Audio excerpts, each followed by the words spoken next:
नमस्कार, एयूएस दस्तक यूट्यूब चॅनलमध्ये आपलं स्वागत। आज 1 एप्रिल। जगभरात हा दिवस जरी वेगवेगळ्या कारणाने साजरा केला जात असला तरी भारताच्या आर्थिक इतिहासात आजचा दिवस सुवर्ण अक्षरांनी लिहिला गेला आहे। आज भारतीय रिझर्व्ह बँकेचा म्हणजेच आरबीआयचा स्थापना दिन। पण तुम्हाला माहित आहे का, भारताच्या या मध्यवर्ती बँकेची निर्मिती ज्या विचारातून झाली त्यामध्ये कोणाची दूरदृष्टी होती? ते व्यक्तिमत्व म्हणजेच जागतिक कीर्तीचे अर्थतज्ञ डॉक्टर बाबासाहेब आंबेडकर। 1 एप्रिल 1935 रोजी रिझर्व्ह बँकेची स्थापना झाली। मात्र याची बीजे पेरली गेली होती 1923 मध्ये।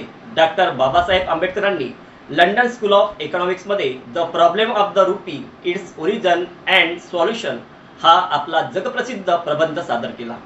या संशोधनासाठी त्यांना अर्थशास्त्रातील सर्वोच्च DSc पदवी मिळाली। या प्रबंधात त्यांनी मांडले की ब्रिटिशांच्या चुकीच्या धोरणामुळे भारतीय रुपयाचे मूल्य कसे घसरत आहे आणि त्याचा सामान्य भारतीयांवर काय परिणाम होत आहे।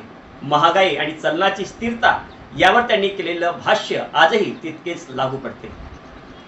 जेव्हा ब्रिटिश सरकारने 1925 मध्ये चलनासंदर्भात हिल्टन एंग कमिशन भारतात पाठवले, तेव्हा 15 डिसेंबर 1925 रोजी डॉक्टर बाबासाहेबांना या आयोगापुढे साक्ष देण्याची संधी मिळाली। त्यांनी अत्यंत तर्कशुद्धपणे मांडले की भारतासाठी एक मध्यवर्ती बँक असणे किती गरजेचे आहे। त्यांच्या याच आर्थिक विचारांच्या पायावर पुढे आरबीआयची संकल्पना उभी राहिली। म्हणूनच आरबीआय ही केवळ एक बँक नसून तो डॉक्टर बाबासाहेब आंबेडकरांच्या आर्थिक क्रांतीचे प्रतीक आहे। बाबासाहेबांचे विचार केवळ मांडण्यापुरते नव्हते, तर ते निर्भीड होते। 1917 मध्ये कोलंबिया युनिव्हर्सिटीत त्यांनी ब्रिटिशांच्या आर्थिक शोषणावर कठोर टीका केली होती।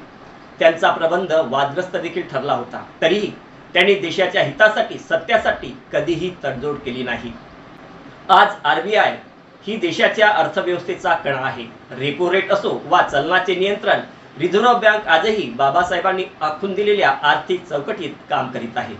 आजच्या या स्थापना दिनी भारतीय अर्थव्यवस्थेचा पाया रचणाऱ्या या महामानवास आणि त्यांच्या दूरदृष्टीस माझा मानाचा मुजरा।